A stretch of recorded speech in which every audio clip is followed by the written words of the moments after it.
చూడండి వ్యూవర్స్, దీంట్లో మేము ఉగాది పచ్చడి చేస్తున్నాం.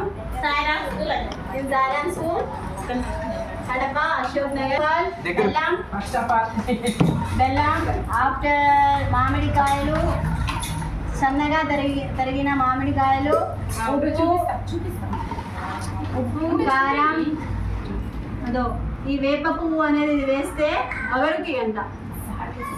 చేదు, వగరు, సాల్ట్, ఉప్పు ఇవన్నీ షడ్ రుచులు అనమాట. ఈ షడ్ రుచుల్ని కలపడం వల్ల మనకు ఉగాది పచ్చడి అనేది తయారవుతుంది.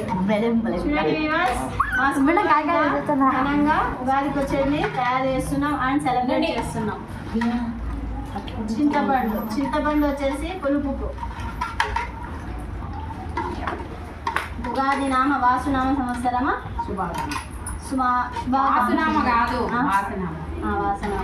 ఉగాది వాసనామ శుభాకాంక్షలు అందరికీ.